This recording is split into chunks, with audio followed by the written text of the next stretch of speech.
This happened years ago, but I've always wondered if I was in the wrong here, since it's now affected my own children, and I and my husband have made certain life choices because of this. My biological father came to my wedding, this happened years ago, and got offended I danced with my stepdad during the combined father-daughter/mother-son dance. He also got offended my grandmother was the one to walk me down the aisle and give me away. He claims I did this to embarrass him in front of everyone and has since refused to speak to me, and claims my children are not his grandchildren. He and my mother ended things after an affair and getting this woman pregnant when I was 3. He saw me on and off until I was almost 5. It was much less after that, and the last time I saw him I was 7, and the last time I spoke to him I was 8. He married this new woman, and she hated me, and hated that I existed, and existed before her and her children. She hates my family, his parents and siblings, because they chose me and to continue a relationship with me over her wishes. She got a lawyer in hopes that he wouldn't have to give my mother child support, and was pissed when she found out he had to add me to his health insurance. He came into my life shortly before I became engaged and was married. We saw each other for the first time at a cousin's wedding, but days before his wife called me and not so nicely demanded I not go to my cousin's wedding because they were going. His oldest son found out and told her and him off, and he demanded that he wanted to know his sister, and so they were at the wedding, and I met my siblings for the first time. The younger 3 didn't even know I existed, just the oldest did.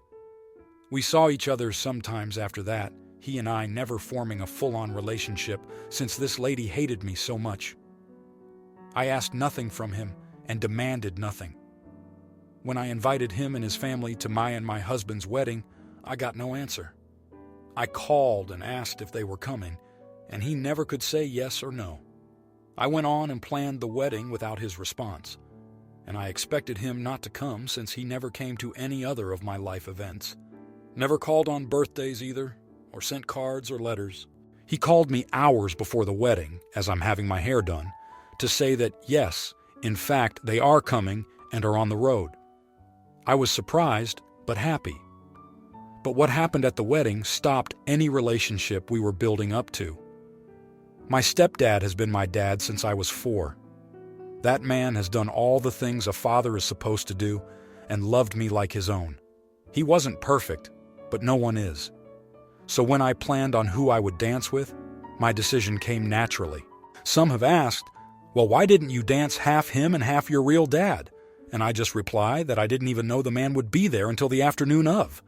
I don't think I did anything wrong or offended him. My father does. Am I the idiot?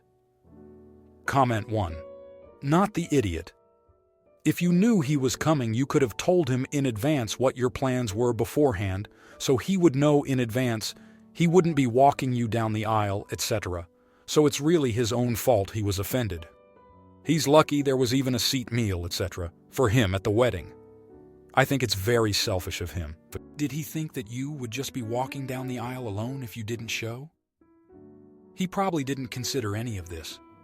Even if your stepmother acts in the way you described, he could still keep in touch with you regularly by text and phone call. Comment 2. Not the idiot. I would say, Dad, you feeling ashamed at not being in my wedding is not the same as me trying to shame you. You are welcome to be part of my life, but I barely know you yet.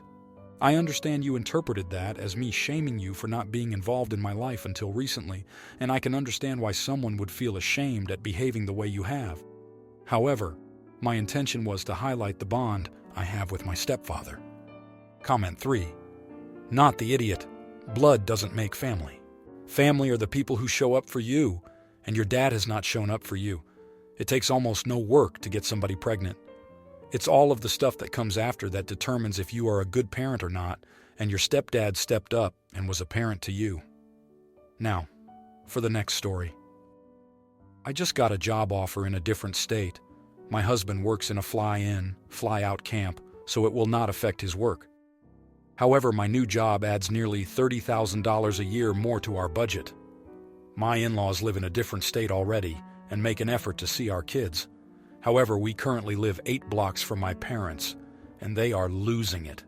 They are saying that I'm a horrible son for moving their grandchildren away from them. that they have grandparents' rights and all that. I told them that I would be willing to change my family's plans so long as they made up the difference between what I currently earn and my new job. I was even willing to go net. I wasn't asking them for my gross earnings, just the after-tax difference. They said it was ridiculous to expect them to pay to see their grandchildren. I asked them if they thought that my in-laws didn't pay for their flights and stuff when they visited. They said that is different. I don't think it is. Just because my parents can walk to my house, they think that seeing the kids isn't an effort for everyone else. My siblings have been calling me to say I'm an idiot for demanding money from our parents to see the children. I offer to let them pay me the money. I will be losing if I don't take the new job. Then they figured out my parents didn't tell them the entire story. Now there is a big family fight because one of them has a job that may require him to move, and my brother will likely move after he completes his postgrad. I don't actually want my parents' money. I just want them to understand the money they are asking me to give up. Now here are the comments. Comment 1. Not the idiot. It's not the 1950s anymore, and we don't have grandparents/parents/kids all living in the same household or even the same town anymore. With the modern economy, the nuclear family is now the norm and not the exception. You have a fantastic opportunity for a new job with much better pay. The only people that can make the decision on whether or not to pursue that opportunity are you and your spouse. If you decide that taking the job is the best thing to do, you do it. Simply tell your parents this is too good an opportunity to pass up. You understand that they are down because they won't be able to see the grandkids as often, but your door is always open for them when they want to visit. However, you need to take advantage of this opportunity so you can provide for your family in the best way possible. If they can't understand that, they are just being selfish, expecting you to tailor your lives around them instead of doing what's best for you and your children. Comment 2. Not the idiot. My mind is boggling that parents would really want their kid to give up a promotion that would make his life better so as not inconvenience them. I saw a study once that also boggled my mind. It was a survey-type study sent out to family households. It was a bunch of hypothetical questions, but this one stood out to me. If you had the power to choose, which of these would you select? Your child moves far away from you, but would be happy, or they live near you and be unhappy. 85% of the respondents chose for their child to live near them and be unhappy. The mind truly boggles. Comment 3. Here's how your parents are planning your life. 1. Turn down job improvement and stay near them too. They will live their normal life while you are making an insufficient salary. 3. Parents will die. 4. You never have the ability to bring your missed opportunities current.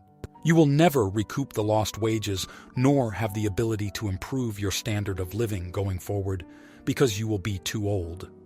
See how that works? Now, for the next story. Our wedding is going to be in April, and I'm currently ordering the last details, including the wedding cake. I talked to a good friend about it, and she was offended that I thought about only ordering it big enough for my fiancé and me. My reasoning? I have multiple allergies, autoimmune diseases, including celiacs. Since I want to be able to eat my own wedding cake, it needs to be gluten-free, which is in and of itself much more expensive than a normal one. Also, some of our guests have various allergies ranging from lactose to nuts, so catering to all the allergies in one cake would be nearly impossible and definitely really expensive. So I thought, why not offer different sheet cakes that take into account the different allergies, one without nuts, one without milk, etc. And since we're having a buffet, all guests can freely choose what to get. The buffet will be monitored by the caterer to ensure no cross-contamination will happen. My friend says it would be a severe disregard of tradition to not serve everyone a slice of wedding cake. Since we have invited a number of people who are quite traditional in their thinking, I now wonder if she's right and if it would cause a problem. Now here are the comments. Comment 1. Not the idiot. Any cake served at a wedding is wedding cake. I have been to weddings with just one cake, multi-tiered cakes, several sheet cakes, a separate small cake for the bride and groom, Cupcakes, no cake, you name it. The only time I heard anyone say anything other than, "This cake is really good," was the time there was no cake at all, even then.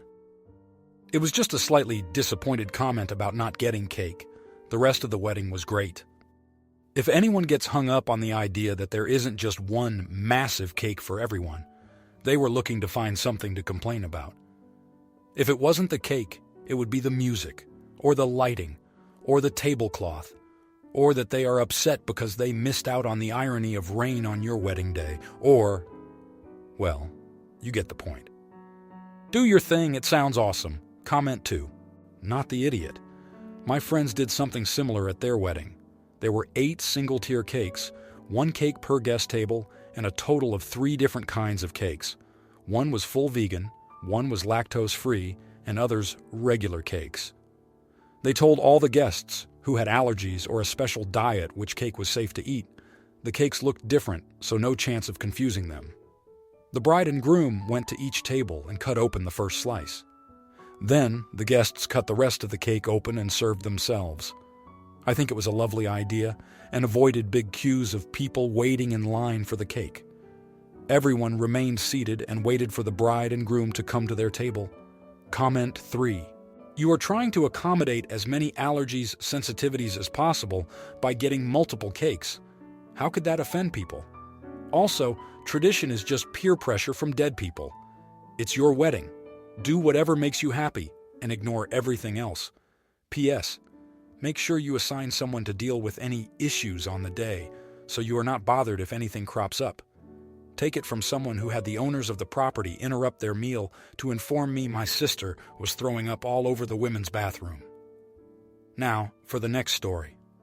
I, 44-year-old female, live with my husband, 47-year-old male. We have 2 adult children who don't live with us anymore. Ever since my mother-in-law, 83-year-old female, got weaker and older, she lives with us too. 2 years ago, my mother-in-law was diagnosed with Alzheimer's disease. She is under medical care, of course, but despite it, the disease is progressing quickly. Nowadays, my mother-in-law cannot stay at home alone, as she is a danger to herself and her surroundings. She almost burned the house down, twice, and there were also some other accidents. Fortunately, as of now, she didn't hurt herself seriously, but at this rate, the question is when it will happen, not if. Taking care of her is mostly my responsibility, as my husband has a very irregular schedule. And, because of the nature of his work, he often has to be on call and/or leave home at short notice. As for me, I usually work 8-10 hours a day, mostly from home, but sometimes I have to be in the office. After I finish work, I take care of the house and my mother-in-law. My husband helps me as much as possible, but quite often he can't be there for me. I'll be honest, I never was the caretaker type. I don't have enough patience. I don't like when other people depend on me. I am nervous when I suddenly have to adjust my plans. I cared about my children, obviously, and I like to believe that I was a decent mother. But honestly, I have a much better connection with them, and, as bad as it sounds, love them more since they grew up and became more independent. The more my mother-in-law needs my help, the more impatient, exhausted, and burned out I become. I do my best to not show it, but the situation really wears me down, and I am well aware that with time she'll need even more attention and patience.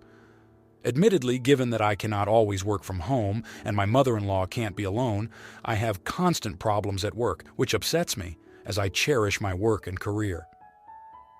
Given everything, I want to put my mother-in-law into a nursing home. Obviously, before I do so, I'll research and choose one with a good reputation and qualified staff. My husband has mixed feelings about it, which is understandable as she is his mother, but he says that given that I'm the one mostly taking care of her, the final decision is mine to make. The problem is, my husband's siblings are raising hell, calling me and my husband, but mostly me, cruel and undependable.